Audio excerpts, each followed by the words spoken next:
अस्सलाम वालेकुम। नेक्स्ट जो हम लोगों ने प्रैक्टिकल करना है वो आईजीआरपी का है। आईजीआरपी प्रोटोकॉल है बेसिकली हमारे पास, जो कि इंटरनेट कनेक्शन करवाता है राउटिंग मैकेनिज़्म का। अब ये यूज़ क्यों होता है? ये यूज़ होता है आरआईपी की लिमिटेशंस को ख़त्म करने के लिए।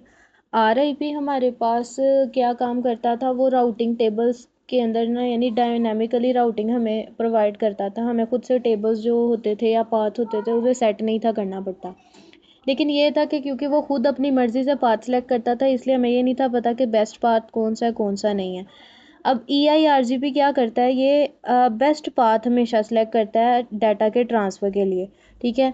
और इसमें किसी किस्म का कोई ना क्या कहते हैं सबनेट मास्क इस तरह की कोई चीज़ यूज़ नहीं होती, बल्कि ये वाइल्ड कार्ड बिट्स इस्तेमाल करता है, जो कि सबनेट मास्क का ही इन्वर्स होता है, ठीक है। इन्वर्स कैसे? यानी अगर आपके पास से कोई सबनेट मास्क क्लास 3 का है, जैसे कि 255.255.255.0 है, तो वो उसे इन्वर्स करके क्या करेगा, 0.0.0.255 बनाएगा, जो कि उसकी वाइल्ड कार्ड बिट्स बन जाएंगी।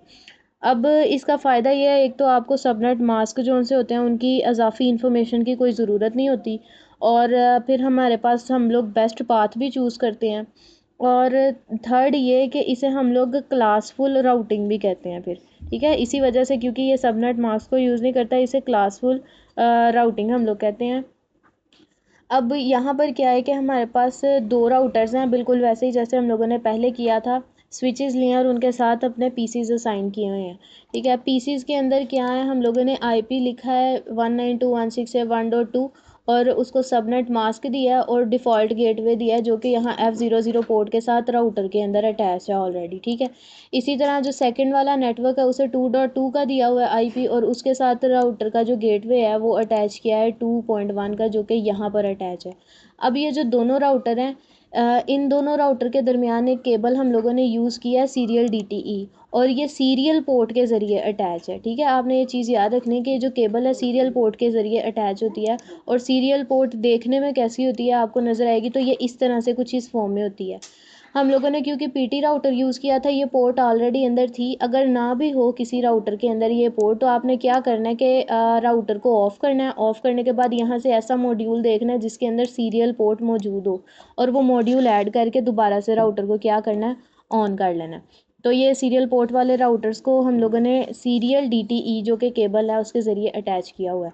अब यहाँ पर जब हमने राउटर की कॉन्फ़िगरेशन की थी, तो वो ऐसे की थी कि राउटर्स जो उनसे हैं उसके फास्ट इथरनेट 0 पे वही 1.1 वाला आईपी दिया, और जो सीरियल थी पोर्ट उसमें थर्ड नेटवर्क जो कि 3.2 वाला था वो अटैच किया, और दोनों पोर्ट्स को ऑन करके इनकी ये यहाँ से ग्लोबल में जाके यहाँ पर कॉन्फ़िगरेशन को सेव कर लिया था। बिल्कुल इसी तरह सेकंड राउटर में भी किया, वहाँ पर भी फास्ट इथरनेट का जो भी हमारे पास आईपी बन रहा था वो हम लोगों ने दिया और इसको ऑन कर दिया, और फिर सीरियल का भी जो आईपी बन रहा था उसे दे के ऑन कर लिया। अब इतना सा काम करने के बाद हमारा वो सारा जो राउटिंग मटेरियल है वो कंप्लीट है, लेकिन अभी हमने यहाँ पर राउटिंग जो प्रोटोकॉल है उसको सेट नहीं किया। तो उसके लिए हम लोग क्या करेंगे कि CLI पर जाएंगे। मैं आपको सिर्फ कमांड्स दिखाऊंगी, ठीक है। आपने उन कमांड्स के साथ करना है ये काम सारा। अब ये देखें, हम लोगों ने यहाँ तक पोर्ट वगैरह असाइन कर ली थी। उसके बाद हम लोगों ने क्या किया, हम लोगों ने करना है क्या है, सबसे पहले कॉन्फ़िगर करना है टर्मिनल को, ठीक है। मैंने यहाँ पर सारी कमांड्स पहले ही रन कर ली हैं ताकि टाइम जो है वो कंज्यूम ना हो, क्योंकि ये सारा RIP वाले जैसा ही है। तो कॉन्फ़िगर करना है टर्मिनल को, और उसके बाद आपने क्या करना है,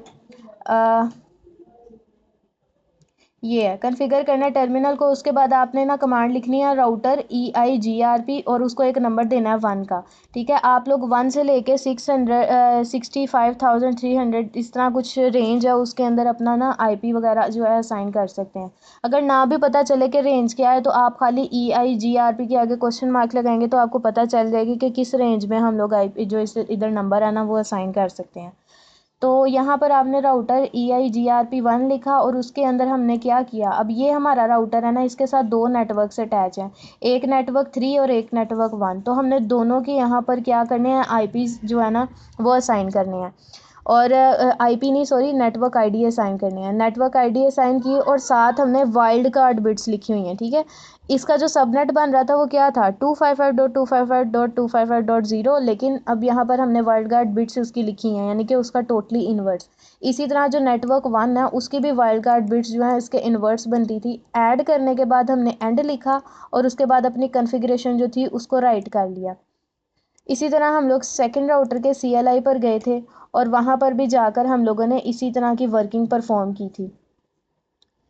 सबसे पहले हम लोगों ने कॉन्फ़िगर किया अपने टर्मिनल को, राउटर EIGRP1 लिखा और उसके बाद हम लोगों ने जो अपना नेटवर्क आईडी था वो दिया। नेटवर्क आईडी देने के बाद यहाँ पर अभी मैंने वो नहीं लिखा, जो उसका वाइल्ड कार्ड बिट्स है ना वो नहीं लिखी। नहीं भी लिखेंगे तो चल जाएगा, लिख भी लेंगे तो वो भी चल जाएगा, क्योंकि ये सेकंड राउटर है और ये नेटवर्क पहले से हो चुका है, ठीक है। ये वाला जो नेटवर्क है ना पहले हम लोगों ने उस राउटर के अंदर असाइन किया था, क्योंकि देखिए जब इस पर मैंने एंटर प्रेस किया ना तो मेरे पास ये मैसेज आया कि ये न्यू एडजेसेंसी आई। इसका कहने का मतलब ये है कि इस राउटर के नेबर में कोई ऐसा राउटर है जिसके पास नेटवर्क 3 ऑलरेडी अवेलेबल है, यानी कि इस राउटर को भी नेटवर्क 3 का पता है और इस राउटर को भी नेटवर्क 3 अब हमने असाइन कर दिया।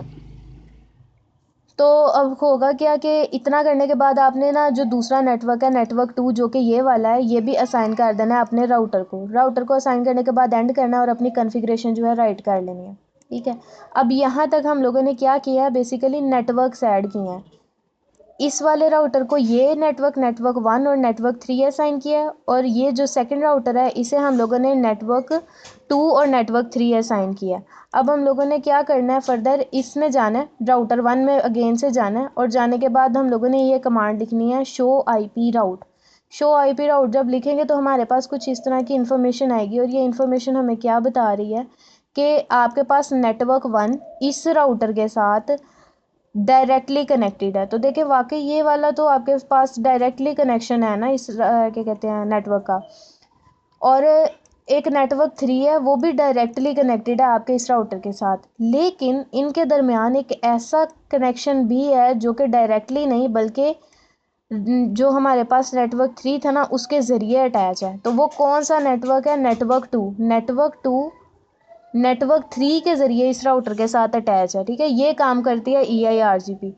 यही चीज़ जो सी है वो यहाँ पर भी हम लोग शो IP राउट लिख के ना तो कर सकते हैं। तो यहाँ तक हमारे पास जो भी कॉन्फ़िगरेशन थी ना वो सारी की सारी कवर हो जाती है। अगर हम लोग PC में जाके इसे पिंग करके देखना चाहें तो हम कर सकते हैं। फर्स्ट टाइम हम लोगों ने EIRGP करने से पहले, कॉन्फ़िगरेशन करने से पहले CLI में जब इसे कनेक्ट करवाया था तब ये कनेक्ट नहीं था हुआ, लेकिन जैसे ही हम लोगों ने EIRGP कनेक्ट किया तो हमारे पास यहाँ पर मैसेजेस जो से वो आना शुरू हो गए थे। फर्स्ट टाइम में फ़ेल हुआ था लेकिन बाकी सारे के सारे रिप्लाईज़ हमें मिले थे, ठीक है। तो ये सारा कुछ आप लोगों ने ख़ुद परफॉर्म करके देखना है। जैसे हम लोगों ने RIP का परफॉर्म किया था बिल्कुल वैसे ही है, बस ये कि वहाँ पर हम लोग अपनी कमांड लाइन इंटरफेस यूज़ कर रहे थे, यहाँ पर हम लोग नहीं कर सके। वो इस वजह से कि जब आप इसके कॉन्फ़िग के टैब में जाते हैं तो यहाँ सिर्फ आपको स्टैटिक और RIP का ऑप्शन मिलता है, आपको EIRGP का ऑप्शन यहाँ नहीं मिलता। तो उसके लिए आपको यहाँ पर जाकर सारा कुछ जो है ना वो परफॉर्म करना पड़ता है। सही हो गया। तो यही हमारा था क्या कहते हैं EIRGP का प्रोटोकॉल और इसका जो भी कॉन्फ़िगरेशन थी ना सिस्को पैकेट